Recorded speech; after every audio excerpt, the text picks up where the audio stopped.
Bendiciones a todos los hermanos y hermanas que sintonizan, amigos, en esta hora el programa Un Consejo de Dios. Le habla como cada día el pastor Armando Ruiz desde España. Vamos a ver la segunda parte de la imposición de las manos. Ayer veíamos cómo era para ofrecer un sacrificio que podía ser de holocausto, de agradecimiento al Señor, o que podía ser una ofrenda de paz, como una reconciliación o como una comunión que por algún tiempo habrá estado un poco apartada del Señor. Vamos a ver en el día de hoy la ofrenda por el pecado. Vamos a ver en el libro de Levítico, en el capítulo 4, vamos a leer a partir del versículo número 1. Levítico 4, verso 1.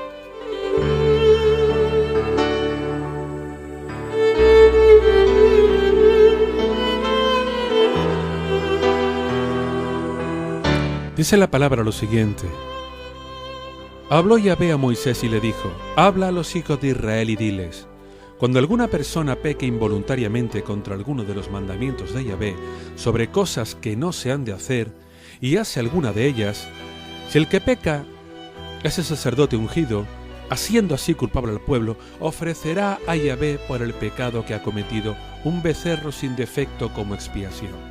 Llevará el becerro a la puerta del tabernáculo de reunión delante de Yahvé, pondrá su mano sobre la cabeza del becerro y lo degollará delante de Yahvé. Después el sacerdote ungido tomará parte de la sangre del becerro y le atraerá al tabernáculo de reunión. Mojará al sacerdote su dedo en la sangre y rociará con aquella sangre 7 veces delante de Yahvé frente al velo del santuario.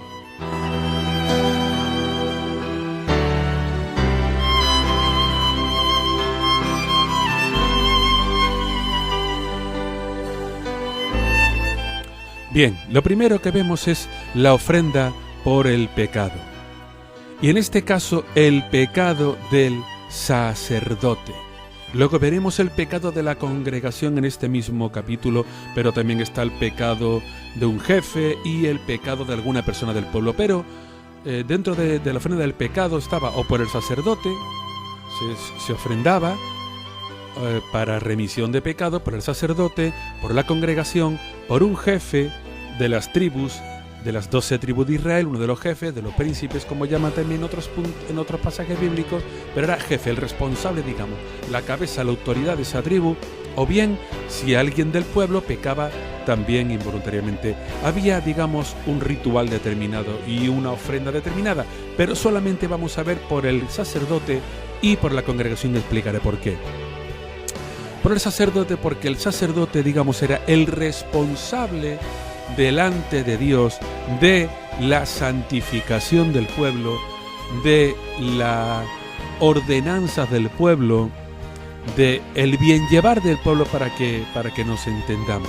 Hay que entender que el Señor establecía sacerdotes, y dice la palabra ungido en el verso 3 del capítulo 4 de Levítico, dice ungido porque se sobreentiende que el sacerdote estaba ungido por Dios.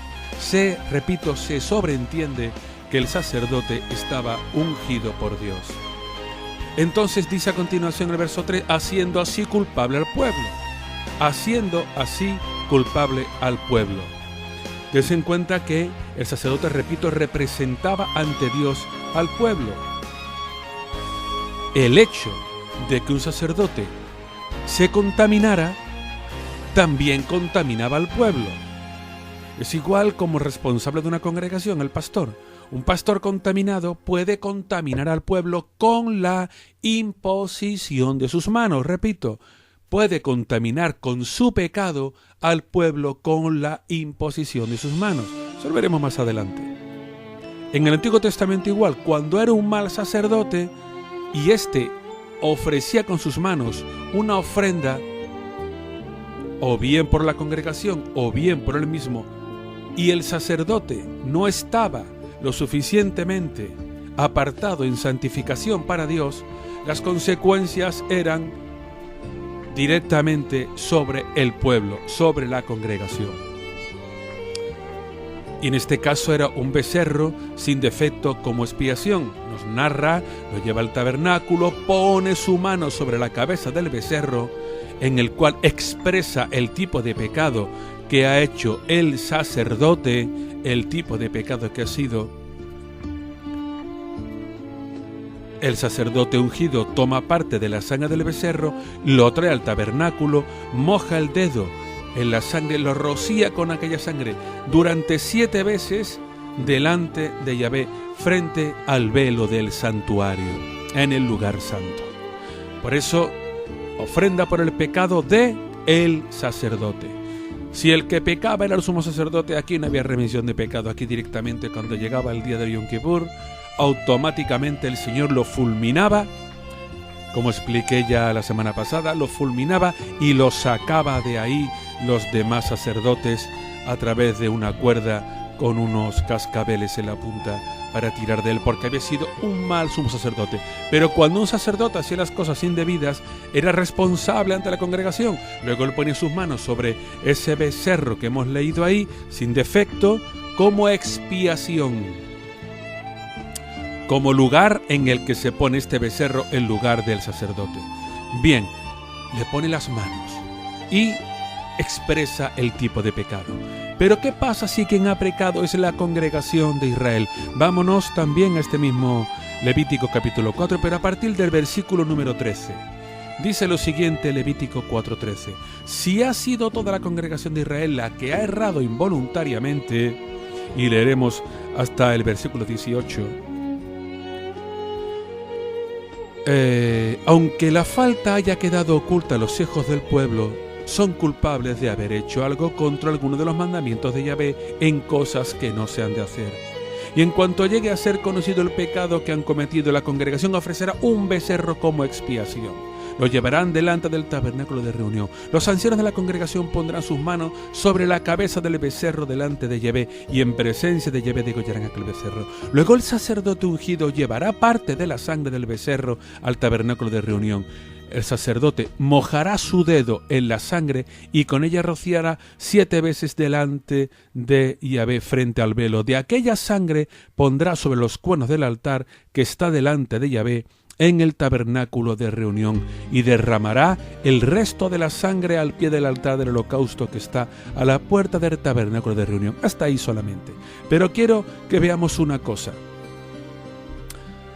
Algo importantísimo, que es en el verso 15, donde dice: los ancianos de la congregación pondrán sus manos sobre la cabeza del becerro delante de Yahvé, y en presencia de Yahvé degollarán aquel becerro. O sea, en este caso, los responsables de poner las manos sobre el becerro no era el sacerdote ungido, sino los ancianos de la congregación pondrán sus manos. ¿Por qué?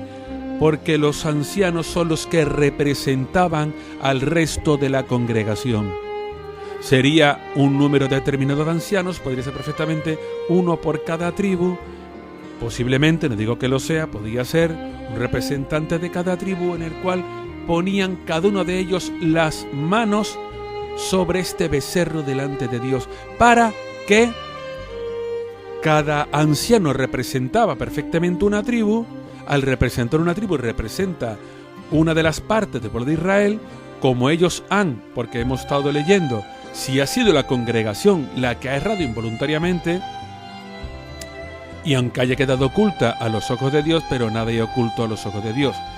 Tiene que ser los ancianos los que pongan las manos, los que su pecado, porque ellos, los ancianos, eran parte de la responsabilidad de andar el pueblo en santificación también, junto con los sacerdotes. Ellos, digamos, eran un poco más los responsables, que tienen que ver conforme al cumplimiento de las leyes civiles, y los sacerdotes de las leyes o rituales divinas. Pero los dos estaban comunicados, y lo vemos aquí porque los ancianos son los que tienen que hacerlo delante de la congregación y ser ellos los portadores primero de este pecado delante de Dios, portadores del pecado de la congregación, y por eso ellos ponen sus manos como diciendo, parte de este pecado que está en nosotros, porque somos los ancianos de la congregación, los responsables de la congregación, lo depositamos sobre este becerro para que el Señor lo vea con agrado y para que el Señor vea que el pecado de la congregación pasa automáticamente a través de las tribus de Israel y a través de los ancianos que representan a cada tribu, cae sobre este becerro para que el Señor lo vea como expiación, como sustitución del pecado humano que cae en este becerro, y a continuación se degolla en la forma, en la manera y en el lugar de cómo tiene que ser, es rociado en el lugar santo, etcétera, etcétera. Por eso vemos también cómo el Señor establece aquí también que incluso para el pecado también hay que imponer las manos para dejarlo en la ofrenda, en el becerro, y que no esté contigo. Hasta aquí este devocional. Que el Señor te guarde, te bendiga. Recuerda que puedes escuchar mis devocionales en mi canal de YouTube indicando devocional Pastor Armando Ruiz, en el Play Store en tu teléfono móvil indicando Proyecto Corazón o Radio Tierra Prometida ORG, también en internet igual con las 3 W delante. Que el Señor te guarde y te bendiga.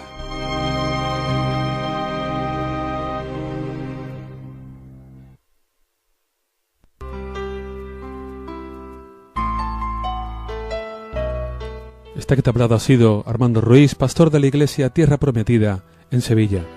Si quieres visitarnos, puedes hacerlo a la calle Las Cabezas de San Juan, número 48, en la barriada de Padre Pío. La línea de autobuses la número 24 y la parada donde bajarte es junto al campo de fútbol de la Doctora. El teléfono que tenemos es el 665-227278. Recuerda, 665-227278. Nos congregamos los miércoles a las 8 de la tarde para orar y para adorar al Señor. Y los congregamos también los domingos a las 12 de la mañana para alabar al Señor, glorificarlo y juntos escudriñar su palabra. Te espero junto a mi esposa, la pastora María del Mar Auñón, y el resto de la iglesia. Serás bienvenido. Dios te bendiga, Dios te guarde, te espero.